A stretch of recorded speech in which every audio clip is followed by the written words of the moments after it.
Paano hinangin ang 1G position?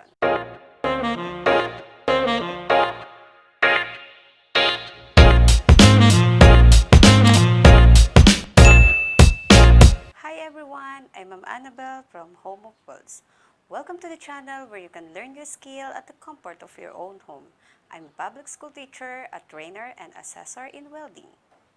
So ano po ba ang 1G? Pag sinabi nating 1G, 1 is for flat, G is for groove. So paano po ba natin hinihinang ang 1G position? So sa preparation po muna natin, ipine-prepare po natin ang ating plates, nilalagyan po natin siya, una po ay nilalagyan po natin siya ng bevel. So magkabilaan pong plate ay lalagyan po natin siya ng bevel. So bakit ba tayo nagbe-bevel? Ito is para po pag pinrepare natin siya is mapapatagos po natin ang atin pong hinang. So, ang bevel po na ginamit po natin is nilagyan po natin ng bawat isa ng 30 to 35 degrees. So, ang bawat isa is may 30 to 35 degrees po na bevel. So, pagkatas po natin siyang lagyan ng bevel, ay nilalagyan po natin siya ng root paste. Sa root paste po, dito po naglalanding ang ating root pass. So, napaka-importante po na maglagay po tayo ng root paste. So, ang size po ng root paste po natin is nilagyan po natin siya ng 1/8 na root paste. So, bakit po 1/8? Kasi po, ang electrode po na gagamitin natin, ang sukat niya po is 1/8. So, ito po yung atin pong electrode. So, 1/8 po yung nilagay kong root paste. Then, after po natin siyang lagyan ng root paste, ay lalagyan po natin siya syempre ng root gap pag pin-repair po natin siya.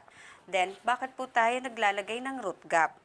Para po mapatagos po natin yung atin pong hinang hanggang likod po. Kumbaga, pag hininang po natin siya ng root pass, is mapapatagos po natin siya hanggang sa kabila. Pagkatapos natin siya lagyan ng bevel, ito po, kabilaan po, lalagyan natin ng bevel, lalagyan natin ng root paste na 1/8 dahil ang sukat na gamit ng electrode natin is 1/8. Then, lalagyan po natin siya syempre ng root gap. Then, after po nun, ay itatak po natin siya. So, pag nagtataking po tayo is nakabaligtad po yung ating plate. Hindi po dito sa mismong pin-repair natin, kundi baligtad po natin siyang itatak po magkabilaan. So, gaano ba kahalaga? Bakit natin kailangan i-prepare yung ating plate o yung ating pong base metal? As a general rule po, kapag ka po tayo ay magpe-prepare, kinakailangan po, kapag ka po ang ating pong plate o ang ating pong hihinangin is lumampas na po sa 1/8 of an inch, or 3.2 mm, kailangan na po natin siyang i-prepare. So, ang atin pong plate is nasa 10 mm, so kinakailangan na po natin siyang i-prepare. So, once na naka-prepare po siya, mapapatagos po natin ang hinang natin kapag ka po mayroon siyang bevel, meron siyang root paste, at meron po siyang root gap. So, ganun po ka-importante ang paglalagay po ng preparasyon ng atin pong bakal. So, sa 5 essentials of welding po natin, iseset po natin ang ating kuryente. So, sa root pass po natin ay iseset po natin siya ng 90 amperes. Yan po ang gagamitin nating kuryente kapag ka po tayo ay magpasimula ng atin pong root pass or penetration.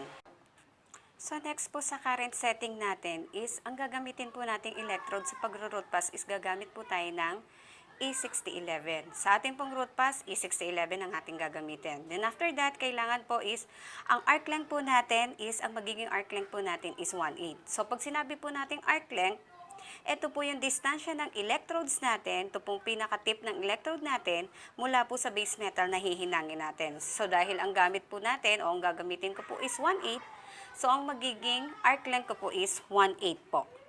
Then after that, yung atin pong arc length is yung atin pong electrode angle. So, ang angle po na gagamitin natin sa flat position ay gagamit po tayo ng 5 to 15. Pwede po tayong gumamit ng 5 to 15 degrees. Okay po. Then, sa pagkatapos po natin ng electrode angle is ano po bang manipulation o technique ang gagamitin natin. So, gagamit po ako mamaya, sa akin pong pag-actual is gagamit po ako ng whipping motion. So, pag sinabi pong whipping, ito po yung para ka lang nagwawalis. Okay. Ano lang po siya, yung atras abante, okay. Iniwi-whip lang po natin yung ating electrode. Then, pwede rin po tayong gumamit, maliban po sa whipping motion, is pwede rin po tayong mag-crescent motion. Ito po ay dumidepende kung saan po kayo mas magiging komportable sa paghihinang niyo po ng inyong root pass. So, sa travel speed naman po, Ito po ay tinatawag na welder skill. So ito po is ang mismong welder po ang kokontrol po sa kanya pong kamay o sa kanyang pulso kung paano niya po hihinangin yung kanyang gawa. So syempre po i-check po natin kung yung habang humihinang po tayo yung pinakalusaw po. So yung lusaw po ng pinaka-molten metal po natin, titingnan po natin kung kailangan ba nating bilisan, bagalan o yung tamang-tama lang. So tayo po mismong welder ang kokontrol sa atin pong speed o travel speed. So, yun po yung ating 5 essentials of welding na i-apply sa ating pong pag-actual performance ng ating 1G flat position. So, ngayon po ay hihinangin natin ng 1G flat position. So, napaka-importante po na bago tayo magsimula is kailangan po is nakatusuot po tayo ng ating personal protective equipment. And then, i-prepare din po natin yung mga kakailanganin natin, yung ating pong chipping hammer, yung ating pong steel brush sa paglilinis po ng ating gawa, and then, syempre po may pliers po tayo na gamit. So, magpapasimula na po tayo ng ating root pass na flat position.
So, ito po yung resulta na atin pong root pass o yung penetration po natin. So, susunod po natin, after po natin mag-root pass o mag-penetrate is mag-hot pass po tayo. So, ang hot pass po ay ginagawa para mas itulak pa po lalo, papalikod yung atin pong pinaka-root pass. Pero in case na hindi naman po siya, kumbaga is kapag ayos naman po at maayos naman po yung root pass natin, hindi na po natin kailangang mag-hot pass o kailangan pong gawin na lang natin is mag-pillar pass na lang po tayo. Then after po natin mag-pillar pass is diretso capping na po tayo. So yun po yung gagawin natin pagkatapos po natin ito ng root pass. So pagkatapos po nating mag-root pass, tayo po ay mag-hot pass. So ang hot pass po ay ginagawa, sabi ko nga po kanina, ito ay ginagawa kung kinakailangang paalsahin yung likod ng pinaka-root pass po natin o yung penetration po natin. Dito po. Ngayon kung okay naman po siya at maalsa naman po siya, so tayo po ay magpi-pillar pass po. Then after po natin mag-pillar pass is magka-cupping po tayo. So may mga technique po tayo na pwedeng gamitin. Pwede po tayo mag-crescent, circular, and zigzag motion.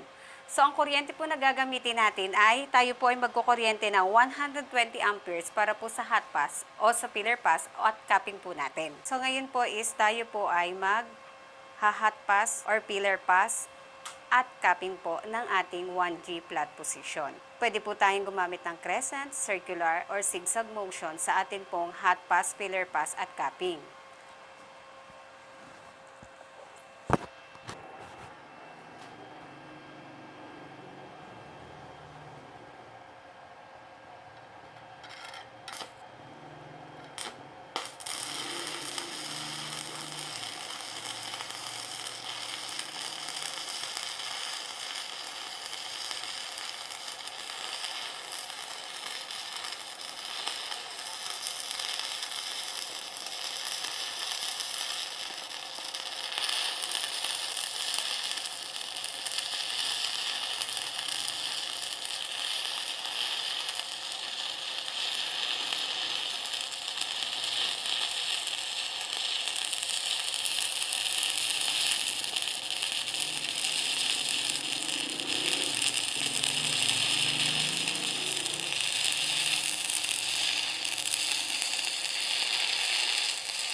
So, ito na po yung atin pong pillar pass at yung atin pong cupping. So, sa pillar pass po, gumamit din po ako ng crescent motion. So, pwede po tayo, sabi ko nga po, sa previous na mga videos po natin, may iba't ibang technique po tayo na ginagamit.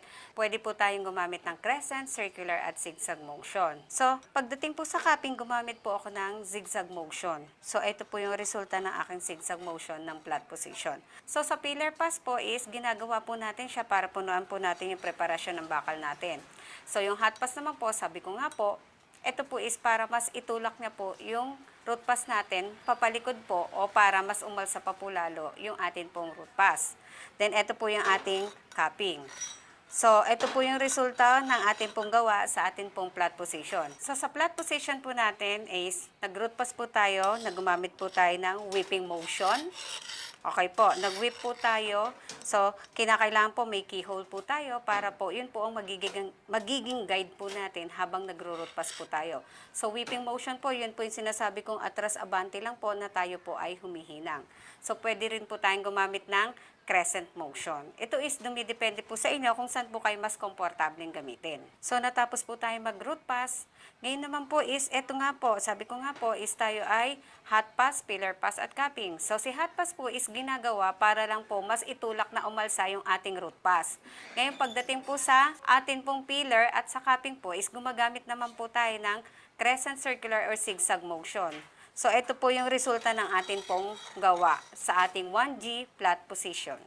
Lagi po nating tatandaan na ang mahusay na hinang dapat po ay uniform at straight po ang bead, tagos po ang root pass, halos hindi po halata ang kanyang dugtungan, sapat lang po ang kanyang reinforcement o yung kapal at lapad ng hinang at higit sa lahat, dapat po ay wala po siyang defect. So yun po yung dapat po nating isaalang-alang o tandaan kapag ka po tayo ay hihinang po para masabi po natin na maayos at mahusay po yung ating pagkakahinang. So yun po yung ating 1G flat position. Keep learning everyone. Hit the notification bell for you to be updated whenever we upload new videos. Learn deeper by watching our other videos. Be healthy, stay safe, and God bless everyone.